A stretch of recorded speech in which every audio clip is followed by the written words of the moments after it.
In this video of the Cash Manager, we're answering a few questions.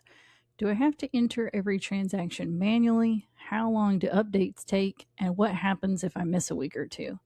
So if you haven't watched our Get Started series of videos, which helps set you up on your initial account, go back and watch steps 1 through 4.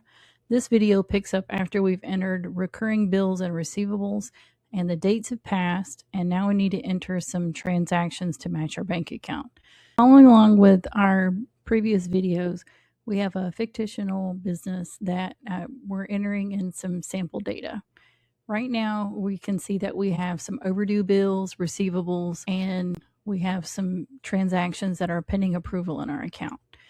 Intentionally, we're not going to mark this invoice because our client still has not paid us, but we have received our weekly payment. So I'm going to go ahead and click add to add that. And then you can see the pop-up, it'll add it to the balance.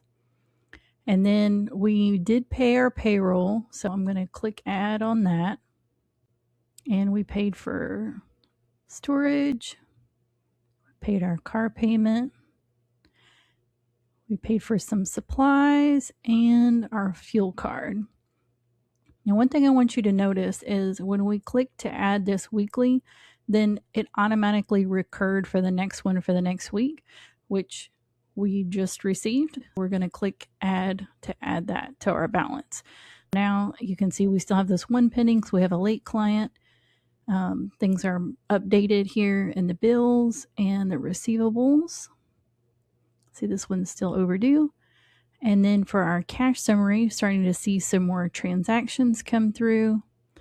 And then we can start seeing which things were paid and which things were not paid. So right now we have our weekly payment received and our payroll done for July. And then for August, now we have a few other things that have been completed. To go back to our original questions is, do you have to enter every transaction manually?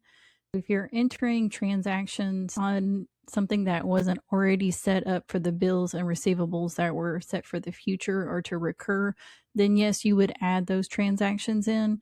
But if you don't, then it was just as easy as clicking the add button to update recurring transactions.